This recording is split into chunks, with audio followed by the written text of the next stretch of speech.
बिलासपुर के सरकंडा स्थित राजस्व कॉलोनी में बॉयज़ हॉस्टल में लड़की के कत्ल के मामले ने शहर वासियों को हिलाकर रख दिया। कत्ल के 2 दिन बाद आरोपी पुलिस के हाथ लगा, जिसके बाद पूरे मामले का खुलासा हुआ। शादी करने से इनकार करने पर प्रेमिका को उसने चाकू से घोंपकर मार डाला। हत्या के बाद वह युवक अपने दोस्त के पास पहुंचा और उससे रुपए उधार लिए। इसके बाद उसने हत्या की जानकारी दी और वहां से भाग निकला। तो चले दोस्तों, जानते हैं इस दिल दहला देने वाले हत्याकांड की पूरी कहानी। लेकिन उससे पहले नमस्कार दोस्तों, क्राइम चैनल पर आपका स्वागत करती हूं और उम्मीद करती हूं कि आप सब लोग सेफ होंगे, सुरक्षित होंगे।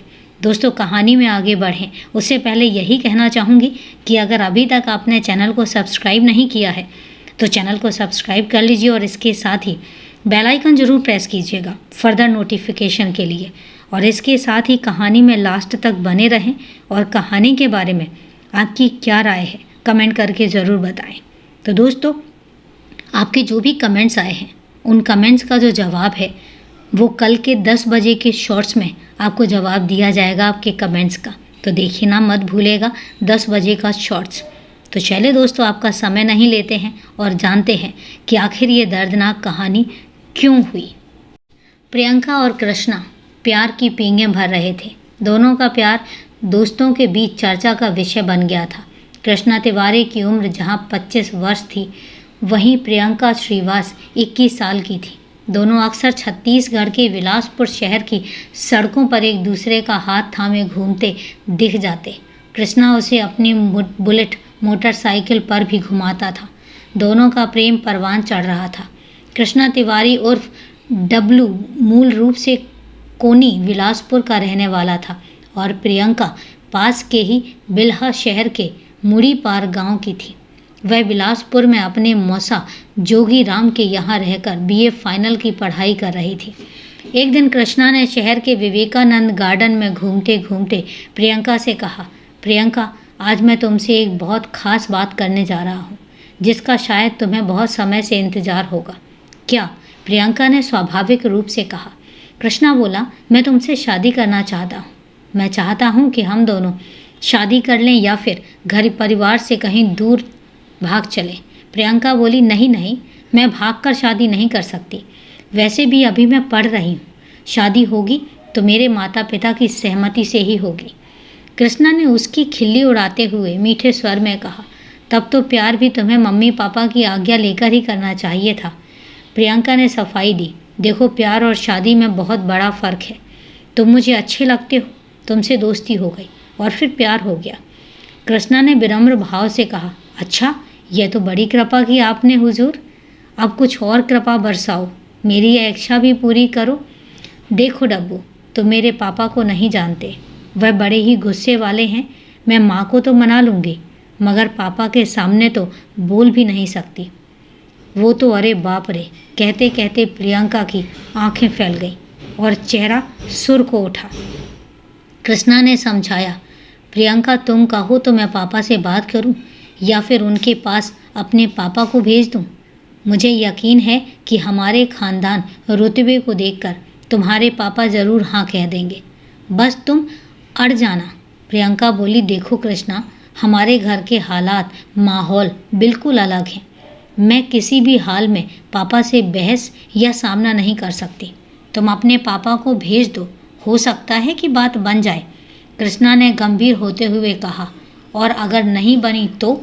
प्रियंका ने जवाब दिया, नहीं बनी तो हमारे रास्ते अलग हो जाएंगे। इससे मैं क्या ही कर सकती हूँ। एक दिन कृष्णा तिवारी के पिता लक्ष्मी प्रसाद तिवारी प्रियंका श्रीवास के पिता नारद श्रीवास से मिलने उनके घर पहुँच गए। नारद श्रीवास का एक बेटा और 2 बेटियां थीं। वह किराने की एक दुकान चलाते थे। लक्ष्मी प्रसाद ने विनम्रतापूर्वक अपना परिचय देते हुए कहा, भाई साहब, मैं आपसे मिलने बिलासपुर से आया हूँ। आपसे कुछ महत्वपूर्ण बातचीत करना चाहता हूँ। नारद श्रीवास ने उन्हें मान सम्मान के साथ घर में बिठाया और खुद सामने बैठ गए। लक्ष्मी प्रसाद तिवारी हाथ जोड़कर बोले, मैं आपके यहाँ आपकी बड़ी बेटी प्रियंका का अपने बेटे कृष्णा के लिए हाथ मांगने आया हूँ।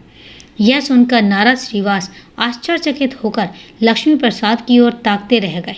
उनके मुंह से बोल नहीं फूट रहे थे। तब लक्ष्मी प्रसाद बोले, भाई साहब, मेरे बेटे कृष्णा को आपकी बेटी बहुत पसंद है। हालांकि हम लोग जाति के ब्राह्मण हैं, मगर बेटे की इच्छा को ध्यान में रखते हुए आपके पास चले आए। आशा है आप इनकार नहीं करेंगे। यह सुनकर नारद श्रीवास के चेहरे का रंग बदलने लगा। उन्होंने लक्ष्मी प्रसाद से कहा, देखो तिवारी जी, आप मेरे घर आए हैं, ठीक है, मगर मैं अपनी बिटिया का हाथ किसी गैर जातीय लड़के को नहीं दे सकता। लक्ष्मी प्रसाद ने सलाह दी, भाई साहब, अब समय बदल गया है। मेरा आग्रह है कि आप घर में चर्चा कर लें। बच्चों की खुशी को देखते हुए अगर आप हाँ कह देंगे तो बड़ी अच्छा होगा। देखिए पंडित जी, मैं समाज के बाहर बिल्कुल नहीं जा सकता। फिर प्रियंका के लिए मेरे पास एक रिश्ता आ भी चुका है। वे लोग प्रियंका को पसंद कर चुके हैं। मैं हाथ जोड़ता हूँ, आप जा सकते हैं। नारद श्रीवास ने विनम्रता से कहा तो लक्ष्मी प्रसाद तिवारी अपने घर लौट गए। घर लौटकर उन्होंने जब बात न बनने की जानकारी दी तो कृष्णा को गहरा धक्का लगा। अगले दिन कृष्णा ने अपनी बुलेट निकाली और नारद श्रीवास की दुकान पर पहुंच गया। उस समय नारद ग्राहकों को सामान दे रहे थे।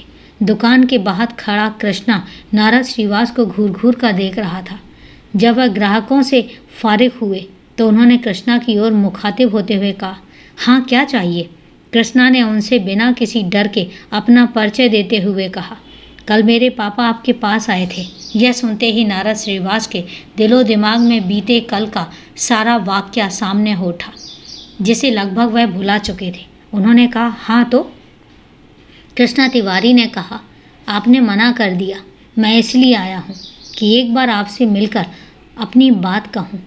देखो तुम चले जाओ, मैंने तुम्हारे पिताजी को सब कुछ बता दिया है और इस बारे में अब मैं कोई बात नहीं करूँगा। कृष्णा ने अपनी आंखें घुमाते हुए कहा, आपसे कह रहा हूँ, आप मान जाइए, नहीं तो एक दिन आप खून के आंसू रोएंगे। तो क्या तुम मुझे धमकाने आए हो? नारद श्रीवास का पारा चढ़ गया। धमकाने भी और चेतावनी देने भी। आप नहीं मानोगे तो अंजाम बुरा होगा। कहने के बाद कृष्णा तिवारी बुलेट से वापस घर लौट गया। नारद श्रीवास कृष्णा के तेवर देखकर अवाक रह गए। उन्होंने सोचा कि यह लड़का एक नंबर का बदमाश लग रहा है। मैंने अच्छा किया कि इसके पिता की बात नहीं मानी। उन्होंने उसी दिन अपने साड़ू भाई जोगीराम श्रीवास को फ़ोन करके सारी बात बता दी। उन्होंने उससे प्रियंका पर विशेष नज़र रखने की बात कही, क्योंकि प्रियंका उन्हीं के घर पर रहकर पढ़ाई कर रही थी। नारद की बातें सुनकर जोगीराम ने उनसे कहा, आप बिल्कुल चिंता मत करो, मैं खुद प्रियंका से बात करके देखता हूँ और आप लोग भी बात करो। इसके अलावा आप धमकी देने वाले कृष्णा के खिलाफ पुलिस में रिपोर्ट दर्ज करा दो। नारद बोले, नहीं, पुलिस में जाने से हमारी ही बदनामी होगी। मैं अब जल्द ही प्रियंका की सगाई शादी की बात फाइनल करता हूँ। 21 अगस्त 2019 को डब्बू और कृष्णा ने प्रियंका को सुबह सुबह लवली मॉर्निंग का व्हाट्सएप मैसेज भेजा और लिखा, प्रियंका हो सके तो मुझसे मिलो, कुछ ज़रूरी बातें करनी है। जाने क्यों रात भर तुम्हारी याद आती रही, इस वजह से मुझे नींद भी नहीं आ सकी। प्रियंका ने मैसेज का प्रत्युत्तर हमेशा की तरह दिया, ठीक है, ओके। प्रियंका रोज़ाना की तरह उस दिन भी तैयार होकर कॉलेज के लिए निकलने लगी तो मौसा और मौसी ने उसे बताया कि वह घर परिवार की मर्यादा को ध्यान में रखे। कृष्णा से मेल मुलाकात उसके पापा को पसंद नहीं है। तुम्हें शायद यह पता नहीं है कि कृष्णा ने मुड़ी पार पहुंचकर धमकी तक दे डाली है और यह अच्छी बात नहीं है। अगर इसमें तुम्हारी शय ना होती तो क्या उसकी इतनी हिम्मत हो पाती? मौसी की बातें सुनकर प्रियंका मुस्कुराई। वह जल्द चाय पीते हुए बोली, मौसी आप जरा भी चिंता मत करना, मैं घर परिवार की नाक नहीं कटने दूंगी। जब पापा मुझ पर भरोसा करते हैं, उन्होंने मुझे पढ़ने भेजा है, मेरी हर बात मानते हैं, तो मैं भला उनकी इच्छा के बगैर कोई कदम कैसे उठाऊंगी? आप एकदम निश्चिंत रहिए। मौसी सीमा ने उसे बताया कि जल्द ही उसकी सगाई एक इंजीनियर लड़के से होने वाली है, इसलिए वह कृष्णा से दूर रहे। हंसती बतियाती प्रियंका रोज की तरह सीपर रोड स्थित शबरी माता नवीन महाविद्यालय की ओर चली गई। वह बीए अंतिम वर्ष की पढ़ाई कर रही थी। कॉलेज में पढ़ाई के बाद प्रियंका क्लास से बाहर आई तो कृष्णा का फ़ोन आ गया। दोनों में बातचीत हुई तो प्रियंका ने कहा, मैं कॉलेज से निकल रही हूँ और थोड़ी देर में तुम्हारे पास पहुँच जाऊँगी। प्रियंका राजस्व कॉलोनी स्थित कृष्णा के किराए के मकान में जाने को हुई। वह मकान बॉयज़ हॉस्टल जैसा था। कृष्णा और प्रियंका वहां बैठकर अपने सुख दुख बांटा करते थे। प्रियंका ने उससे वहां पहुंचने की बात कही तो कृष्णा खुश हो गया। कृष्णा घर का बिगड़ैल लड़का था। आवारागर्दी और घर परिवार से बेहतर संबंध नहीं होने के कारण वह एक तरह से उसे घर से निकाल दिया था। कृष्णा किराए का मकान लेकर रहता था। उस मकान में पढ़ाई करने वाले और भी लड़के रहते थे। उसके पास एक बुलेट भी थी। अपने खर्चे पूरे करने के लिए वह पार्ट टाइम कार वॉशिंग का काम भी करता था। काफ़ी समय बाद भी प्रियंका कृष्णा के कमरे पर नहीं पहुंची तो वह परेशान उठा। वह झल्लाकर कमरे से निकला और प्रियंका को फ़ोन किया। प्रियंका ने उसे बताया कि वह अपनी फ्रेंड के साथ है और उसके पास पहुंचने में कुछ समय लगेगा। कृष्णा उससे मिलने के लिए उतावला था। काफ़ी देर बाद भी जब वह नहीं पहुंची तो उसने प्रियंका को फिर से फ़ोन किया। प्रियंका बोली, आ रही हूँ ना, अशोकनगर पहुंच चुकी हूँ। इस पर कृष्णा ने झल्लाकर कहा, मैं वहीं आ रहा हूँ, तुम रुको, मैं पास में ही हूँ। कृष्णा थोड़ी ही देर में अशोकनगर जा पहुँचा। प्रियंका वहाँ दो सहेलियों के साथ खड़ी थी। प्रियंका की बातों से कृष्णा को लगा कि आज उसका रंग कुछ बदला बदला सा है, मगर उसने धैर्य से काम लिया। प्रियंका को देखकर स्वाभाविक रूप से मुस्कुराते हुए बोला, प्रियंका, तुम मुझे मार ही डालोगी क्या? तुमसे मिलने के लिए मैं सुबह से बेताब हूँ और तुम कह रही हो कि मैं आ रही हूँ। प्रियंका ने लक्स लहजे में कहा, तो क्या कॉलेज भी ना जाऊँ, पढ़ाई छोड़ दूँ, जिसके लिए मैं गांव से यहाँ आई हूँ? कृष्णा बोला, मैं ऐसा कहाँ कह रहा हूँ, मगर कॉलेज से सीधे घर आना था। 2 घंटे हो गए तुम्हारा इंतज़ार करते हुए। कम से कम मेरी हालत पर तो तरस खाना चाहिए तुम्हें। प्रियंका ने रोष भरे स्वर में कहा, और तुम्हें मेरे घर जाकर हंगामा करना चाहिए? पापा से क्या कहा है तुमने? तुम ऐसा कैसे कह सकते हो? प्रियंका को गुस्से में देखकर कृष्णा को भी गुस्सा आ गया। दोनों की अशोकनगर चौक पर ही नोक-झोंक होने लगी, जिससे वहां लोगों का हुजूम जमा हो गया। तभी एक स्थानीय नेता प्रशांत तिवारी, जो कृष्णा और प्रियंका से वाकिफ थे, वहां पहुंचे और उन्होंने दोनों को समझा बुझाकर शांत कराया। कृष्णा प्रियंका को ले आया। अपने कमरे पर दोनों शांत हो गए। कृष्णा ने प्रियंका को बुलेट पर बिठाया और कमरे की ओर चल दिया। रास्ते में दोनों ही सामान्य रहे। अपने कमरे पर पहुंचकर कृष्णा ने कहा, प्रियंका, अब दिमाग शांत करो, मैं तुम्हारे लिए बढ़िया चाय बनाता हूँ। यह सुनकर प्रियंका मुस्कुराई। यार, मुझे भूख लग रही है और तुम बस चाय बना रहे हो। इसके बाद कृष्णा पास के एक होटल से नाश्ता ले आया।